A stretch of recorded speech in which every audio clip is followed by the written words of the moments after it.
Welcome to the LSU NCBRT Preparedness Podcast. I'm your host, Ashley Markle.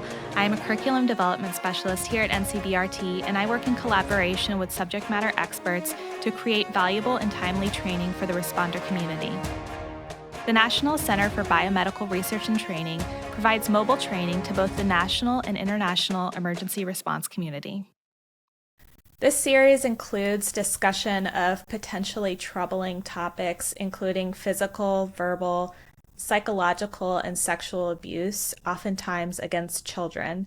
So please take care if you are listening with children or anyone who might be sensitive to these issues.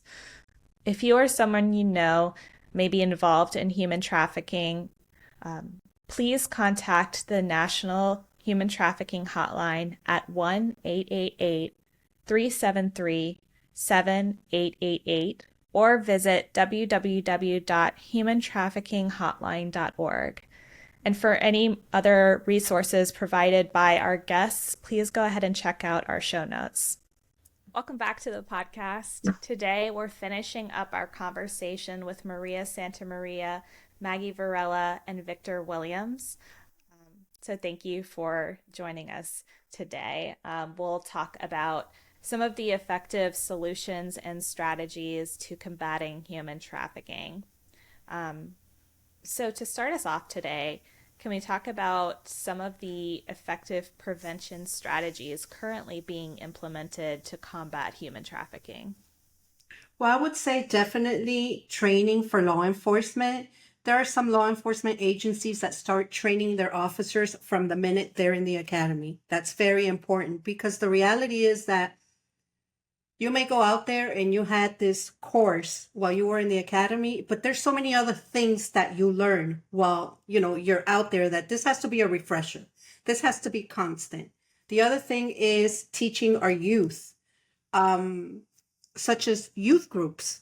What better place than to reach a bunch of kids than in a youth group? Maybe some clubs and schools, which are a little hard to get into, but, we've been able to. Definitely, we go back to education and just continuous education. Why? I'll take a group of kids, they're 15, 16, but those kids are going to grow up. Where are they going to be in 20 years? How are they going to remember this stuff? Our children are our future. Our kids now are 10-year-olds, our 12-year-olds, our 20-year-olds are going to be our doctors, our lawyers, our judges, our law enforcement, our teachers. So continuing to invest in training, I think, is very important. And add to that, our lawmakers. They're going to be, senators that's going to, write policies and laws to address some of these issues. And which is, in my opinion, is really one of the biggest issues of the level of understanding, because, they got a whole bunch of things to deal with. I only focus on human trafficking, so that learning curve for me is going to be a little shorter than if I got to add a whole bunch of other stuff to my plate. And I think sometimes our policies are getting lost because they're not really understanding the issue to the level that they need to. So that is why, from Quest to Freedom, we advocate on these issues to try to make these points when they're writing policies and laws, why they need to add certain things and be strong about it to help us deal with these issues. Those are both great points. One thing that I do want to touch upon is what Maria said about constant refreshing of that information, right? When I was in law enforcement, at least as a line officer, no one even talked to us about the differences or what exactly was human trafficking. What was the criminal definition of that? Other than the book definition, you know what I mean? That's all we would get. But we would not get extensive training on what to look for, what to do, what resources are out there to help them. We didn't get any of that. Now I know things have changed, and I'm very happy to see that it's changing a great deal. They're having roll call training for the officers. There's such a big turnaround, even in specialized units, that they're doing a lot more training like that. So I think it's very important for that training, and also the situational awareness, because, we kind of get complacent. We think it's not, we get into our role of what we do every day, day in and day out. Just to bring that refresher information to the officers that are working out there with the public. And if nothing else, even for them to have share in situational awareness, and the general public should be aware of it. Schools, universities should absolutely be aware of these things, and what kind of criteria it is that they use to try and kind of bait these individuals. So I think just situational awareness, training in all of these aspects, in your workplace, in your schools. And I love that Maria said about the young kids. It's true. We have to start young. We have to have this awareness. I mean, most parents don't want to talk to their kids about these kind of situations when they're young, but that's really when you need to bring it to the forefront. So hopefully they're never ever involved in anything of that sort. Listen, the first time I realized that kids were not being told about trafficking was when I was working on a presentation. I want to say maybe 11 years ago when I first got into this. And I used my daughter, her best friend, and her best boyfriend, my best friend's boyfriend as my audience. And as I was presenting, these kids were like, and I was like, wait a minute, nobody's talked to you about this stuff? And they were like, we had no idea. We had no idea this even existed. So that was a big eye opener for me. Definitely, they're never too young to start. You choose the language, you choose the mode, but we have to teach them the world we live in today. The world we live in today is not the world that you guys and I grew up in. The realities are different. Well, I don't disagree with you a lot, but this is where I am. I'm going to say the only difference is now that we're learning about it. This just didn't happen overnight. This has been going on for years, right? And that's why you can have this ridiculous, prostitution, the world's oldest profession, when really is farming is the world's oldest profession. When you have this mentality, right? So we're getting exposed. We didn't have the law until the year 2000, but we know stuff like this was happening way before that, right? And so Florida is one of, not just because I lived here and worked most of my time in human trafficking, but just from some of my other experiences with other states. Florida is really one of the leading states in this issue. And to give you a quick example, our doctors and lawyers, there's a law that they have to take human trafficking training. I was just in Colorado the other day, this past weekend, and one of the persons I met was a nurse. And the first thing I asked, do you have to have human trafficking training? She's never even had human trafficking training. And this is in Colorado, right? So this is a state thing that, it's a lot of work that we need to happen from those levels. One thing that I'm really upset about Florida is that, I'm forcing doctors and nurses to learn. And it's a law that we have to teach this in our schools, but there's no law saying teachers have to learn this. And not every school is doing it. Not every school is following that law, because going back to Maggie's point, it's not just parents. Some principals are like, well, I don't want to bring this attention to our school. What? So what we want to do? We want to wait until it happens? Because we are a reactive country. That's part of our culture. We react. We're not proactive in a lot of things. So we really, our thing is just keep waving that flag, and every opportunity I get to talk about this, I know I drive my friends crazy. They're sick of me already, but I'm not letting up. But Victor, this conversation has to be had, right? Okay. Sometimes it's such a hard topic to talk about. And I hate to say it, especially when it comes to children being trafficked. It's almost like people want to ignore it and it'll go away, right?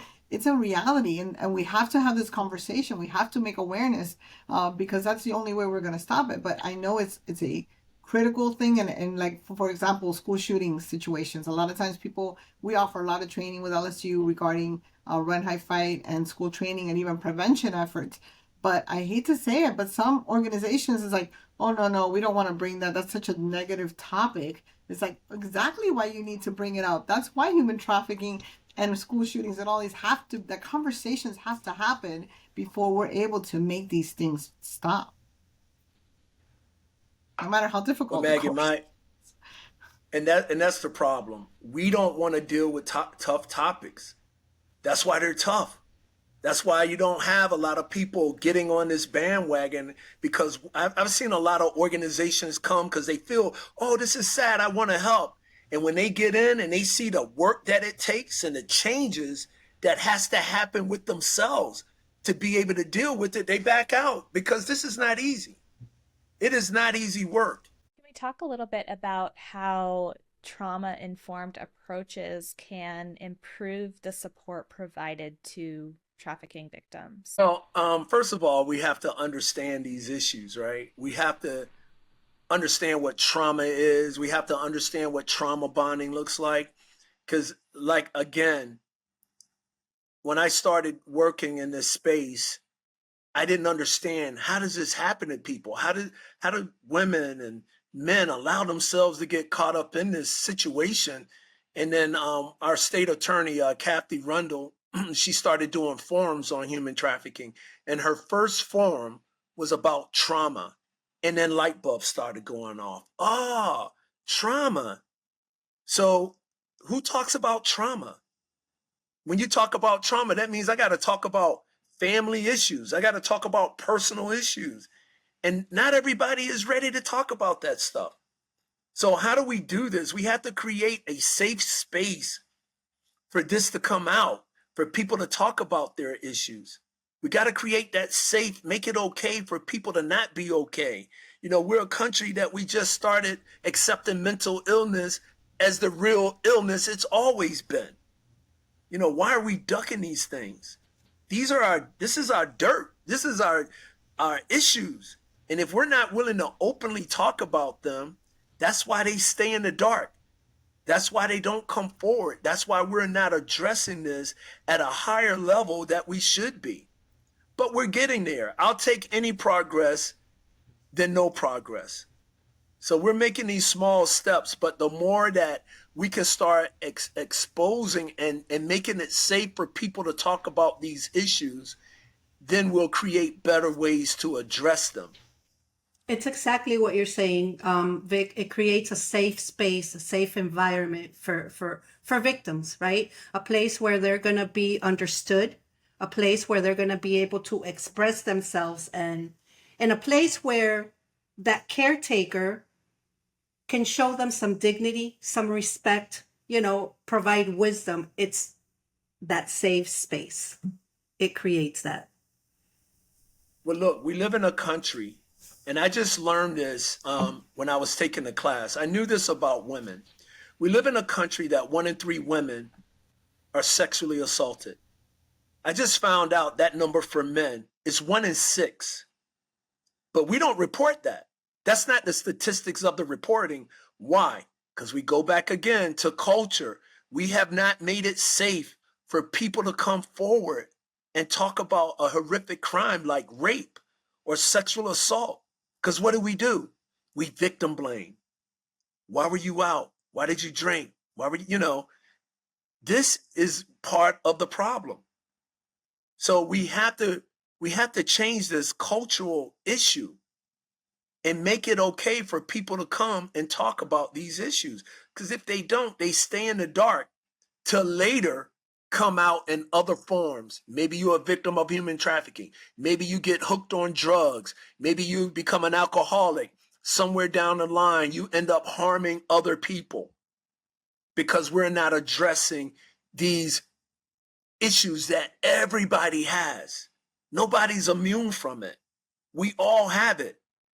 The question is, are we dealing with our issues healthily, or are our issues controlling us? Because they don't go away and they're always there, but we got to create a way that when we're triggered by things, we deal with it in a healthy way than an unhealthy way. And changing that culture as a nation, it kind of brings me that thought was that, when you have a problem, recognizing that you have a problem is the first step in solving that problem, right? So as a nation, we need to kind of like look at that phenomenon that once we identify that we have a problem, we have to accept it. As ugly as it may be, we have to accept it as a true problem so we can then start solving it. And the part about victim shaming, Vic, I agree with that. I mean, look at the phenomenon of how many people, like when there's been someone that has been either raped or something of that sort, and it's been a high profile case and all of a sudden everybody says Me Too. But the Me Too is because that one person that came out gave those others the courage to come and step out and voice and express what happened to them. Because like you said, they're scared. They're scared of being victimized again. You're already victimized again. And then being out there and kind of blaming them for that. So that Me Too kind of shows that sometimes we need to have a comfortable, safe area or safe way that people can report things. And we have to change the culture as a nation of understanding we do have a problem. Now, what do we do to fix it? Yeah. You know, the great thing about the human trafficking laws, I don't know if they did it out of just being wise, but there are no statutes of limitations when it comes to human trafficking. So if you were trafficked 10 years ago and you could provide the evidence of that, those people can still be held accountable, which is so important in this space. And we definitely need to just work on those issues of just making it okay for people to have somewhere to go to report these horrific crimes and not be shamed, you know, for doing it. Absolutely. Thank you. So, can you describe the role of safe houses and long-term mentoring in the recovery and reintegration of trafficking survivors? So the role of a house, a safe house, is exactly that, a safe house. A place where that victim comes, rests, we evaluate her needs, we create wraparound services for them, but it's a place for them to feel their home where they're going to be taken care of. And I'll give you an example of the house that we had. I'll walk you through the very beginning in a quick kind of way. So the girl would come. We will give them 2 weeks to just rest. Sometimes they're extremely tired. Sometimes they're still under the influence of something. So a place where they feel, okay, I can sleep, or I'm not going to be woken up. I can sleep till whatever time. We give them 2 weeks. The other thing that I do when they first come, of course, with their permission, is, can I take a photo of you? Because I want you to see who came in here tonight and who you are in 2 or 3 weeks. I want you to see the difference, the health that comes out. So pretty much is that our program was developed to be more of that girl that is not in immediate rescue status. It's more of a independent living program where she can catch the bus, where she can go to school, where she can work. There was also a curfew that we were very strict to, but if you could show that you were working later, the curfew would change. It was about, and I'll say past because the house is closed temporarily. We gave them choices. These women, and I'll take women because it's what we housed, had no choices.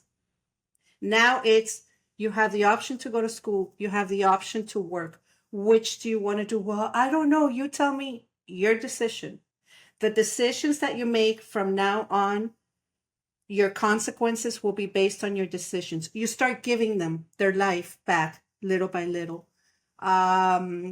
You want to get to work, you don't have a car, we're going to put you on a bus. This is what you need to do. It's the day-to-day life. She needs to go to the doctor, she goes to the doctor. She needs to speak to law enforcement, that's what she would do. It was reintegrating them little by little back into society. And you can't take the approach of, I'm going to make them and they have to. No, they don't have to do anything they don't want to do. Not anymore. Not when they're in a safe house. Of course, training for our staff was very important. Respect, mutual respect from the girls to the staff was very important. And we always made that very clear. For instance, when I start working with a girl, all I ask for them is to be honest and to be respectful. Once those 2 things go, I can't work with you. We need to rework at it, because you can't come in here and yell at me and get in my face when I'm not doing that to you. I'm opening the door for you to be safe, for you to be loved, for you to be understood. So that's a little bit of my 2 cents. What do you have to say about that, Vic? No, I mean, it's very, different. different shelters have different rules, and it's tough, but they're all just trying to give you a safe place to get your life back, right? You're just trying to rebuild and get your life back. And I love And that you said that different shelters have different rules because the girls are all in different places. There's no cookie cutter to deal with these victims. They all come from different stages. You may have that shelter that takes that victim that is in a critical condition or a victim that is heavily addicted to drugs that just she needs to be, she cannot go out. They need to have her, kind of like on lockdown for a little bit till she gets where she needs to be. So definitely all shelters are different. That's why I shared what Embrace did. and it's tough because shelter is the number one thing that's needed more than anything, especially for men and boys. There's just not enough out there. So what do you do when you have these victims that come in and you don't have a place to put them right away? One of the things we do at Quest is like try to get you a hotel for a night or a week and, let you feel safe until you find that spot. But yeah, those are things that are definitely issues. And some of the places that we work in Florida, we try to give them that place. Like, for instance, what Maria's saying, if you have a drug addiction, maybe the program you go into doesn't address that, right? So you can't have enough shelters for different levels of support because it's so hard to find them, period. And these shelters need to understand. They got to be trained to understand that they're there because they got a problem. They don't have rules, that's been part of the problem. The rules they've been doing have been totally not healthy. So the one thing Maria said is giving them choices, healthy choices, not any choice, but these are some choices. These are some healthy choices that you can make now to help you get back to the life that you want or And having control. and you know what's really funny? I could share so many funny stories, but we'll need like 5 more episodes. But I'll give you a very basic rule. 10 o'clock was my time to turn the alarm on. If that alarm, and the way I explained to them why the alarm was so important, it was because primarily of their safety, our safety. That was their safe zone. So 10 o'clock, the alarm would go on. I would, go to them and I would say, okay, you got 15 minutes. We're doing this, we're doing that. And sometimes I would set off the alarm purposely. And they were like, no. So the girls called me Mama Bear. Mama Bear, what happened? Well, one of you opened the window. No, we didn't. One of you opened the door. No, we didn't. And it was me all along, just to keep them in check. Things as simple as sharing. Whatever is in that fridge, you girls need to share. Sharing in cleaning the house. Sharing in everything. Sometimes they will go at it like they were 15 years old. This house was for 18 and over. They acted like 15-year-old little girls. Well, she's listening to that music and I'm listening to Christian music and I don't like this and I don't like that. It was teaching them how to cohabitate, how to live with each other and how to be respectful of each other. And Maria, I'm almost certain you took cell phones initially. I did. I took cell phones. We provided them with a cell phone. I had one that was very tough. And the thing is that nowadays everything is online. So you just can't take it away, for good. So, okay, you want to text? I gave one bless you. Thank you. I gave one a flip phone. She almost flipped out on me. But I said, guess what? You can communicate with law enforcement, with your attorney, with your doctor, with us. You can text. Anything you need to do online, you need to go to the house computer. And one of us is going to be with you. And that was a tough one, but definitely took cell phones, no visitors. They were not allowed to tell anybody where that house was. And again, from day number 1, this is your safety net. This is where I live. This is where you live. This is where so-and-so lives. Respect also was a big thing. I had a girl who, when she first moved in, she was very angry. So she would come to my part of the house, and every time I told her she didn't want to hear something, she would slam the door. And she would say, F this is like effing jail. Well, guess what? The judge told her, you either go to Embrace House or you go to an institution. And she said, I'll go to Embrace House. And I would tell her, you have a choice. You have a choice to stay here, or I call the judge and you go to your second choice. But it's your choice. And that's how I started teaching them, respect and stuff like that. So you talked a little bit about this, but what sorts of policy changes and international cooperation are necessary to enhance the global response to human trafficking?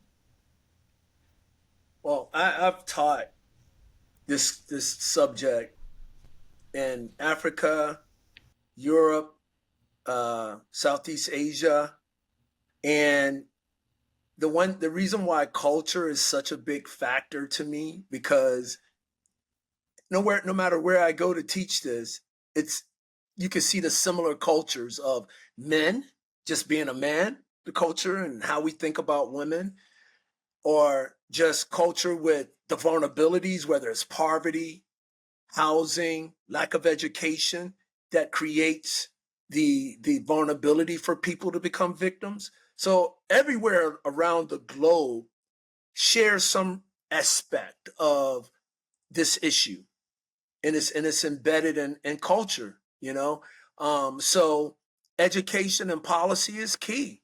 Again, when we used to travel around educating law enforcement, I always required a manager in the room, because if a manager gets it, it's easier for information to flow downhill than to try to force it uphill.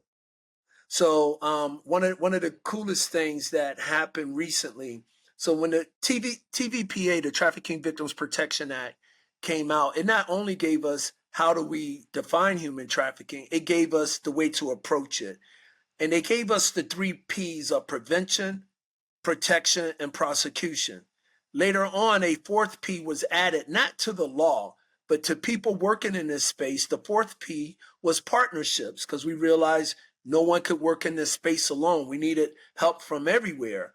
But lately, a 5th P has been added, and it's policy, because we know rooted in addressing these issues, a lot of policies have to be written and changed, just like changing anything in culture. For example, there was a time we gave keys to drunk people. Then we got educated by MAD. And then policies and laws came out that if you had a DUI as an agent, you could lose your job.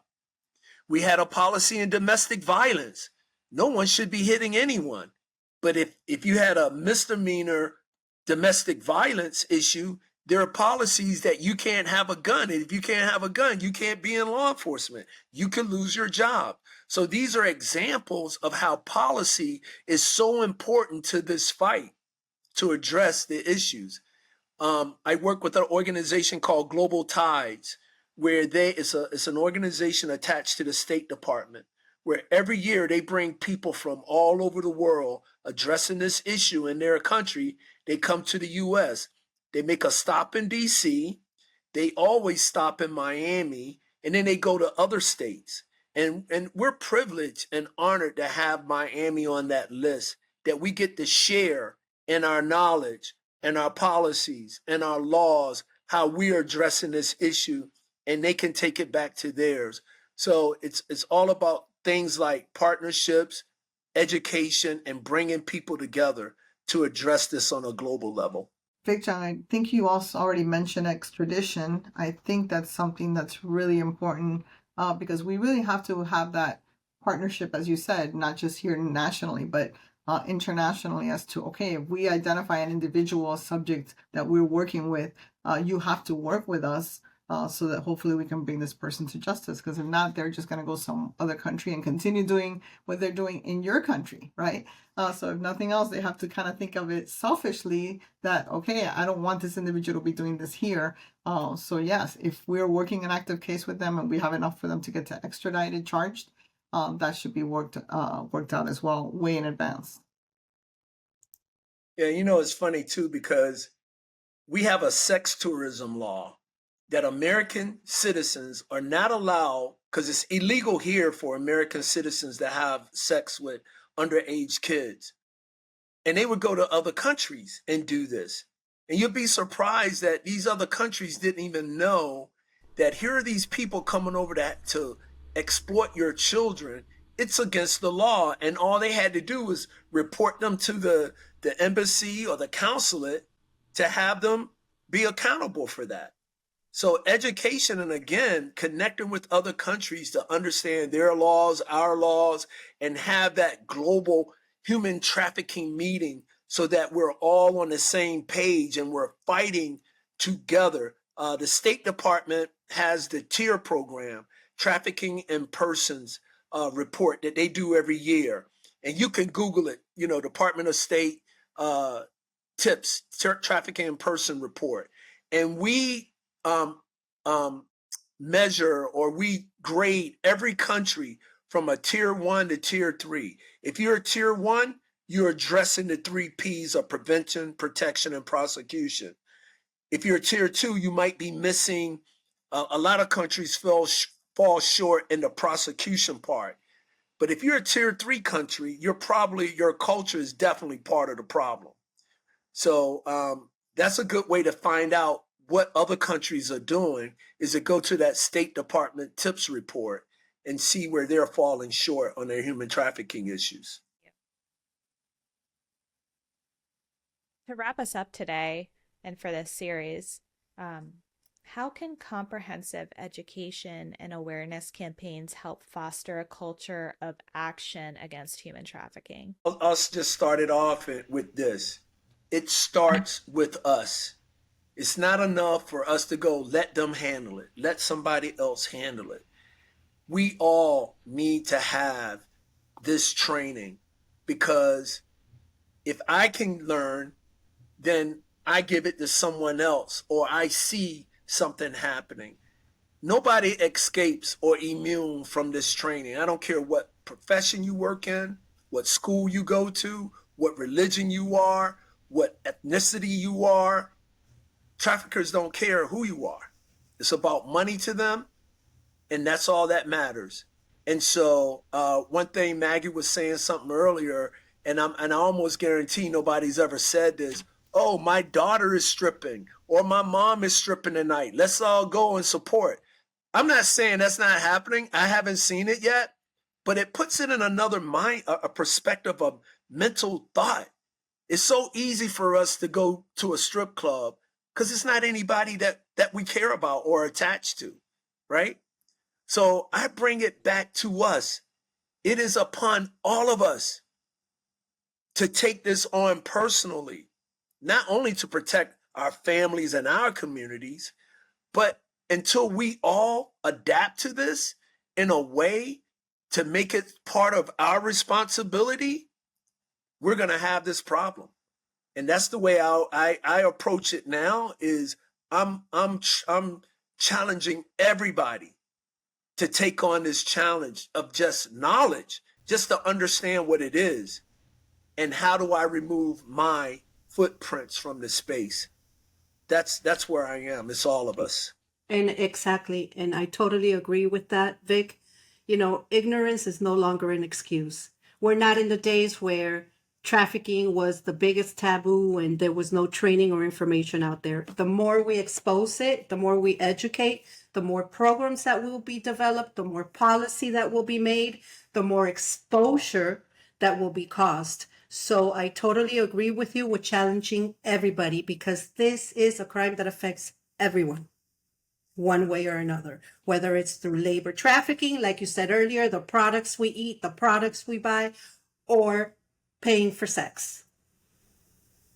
Absolutely. I couldn't agree more. And like I said, I'm so honored to be part of this conversation, because knowledge is power. And I know that's a saying that people hear all the time, but we can only create change by accepting the fact of what's happening, educating people, opening their eyes. I use that a lot because, like I said, my eyes were opened to this when I first started working with this, kind of like as a support.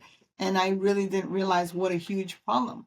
And if nothing else, I tell people, listen, let's be selfish about this. Let's do it for the purpose of protecting our own kids, our own families, our own friends, our own neighborhoods. If nothing else, okay, do it for yourself, because, we're selfish. individuals, right? But that's okay. Because if we help ourselves and we start at home and we build out and work with our partnerships, and I love, Victor, that they included partnerships on that, because we can't do it alone. And that's in law enforcement as well. We've realized that we have to work with our educators. We have to work with colleges. We have to work with places of worship. We have to work with faith-based groups, with hospitals, workplaces. That's the only way we can prevent anything from happening, including human trafficking, by educating people and trying to identify how we can get these people off this possible path. And I'll tell you, there is no age gap in trafficking. The oldest victim that I worked with was 63 years old. So there's no end to this. And then Training. Maria, the youngest victim I saw when I was retiring, and every year the FBI, law enforcement, they do like a roundup. I saw a 3-month-old baby. A 3-month-old baby. So you're right in that age gap. If it's going to make them money and they can benefit from it, they're going to use it. So let's all educate ourselves. There's a lot of stuff. Google Human Trafficking 101. I took Human Trafficking 101 maybe 20 times before it started to sink in to what the elements are and being able to explain it. So it's out there, to your audience. Please go online, go to questofreedom.org, go to Human Trafficking anything. Just start educating yourself in this space so that you can be on the good side of helping resolving this problem. Like I said, be part of the solution and not part of the problem. Yeah, that is a great way to wrap up this episode and this series. Thank you so much to the three of you for joining us for this series. I think this is great, and just really appreciate all of your time and efforts. If you have any questions or topic suggestions for future episodes, please send us an email at podcast@ncbrt.lsu.edu. Make sure you subscribe to the LSU NCBRT Preparedness Podcast wherever you listen to podcasts.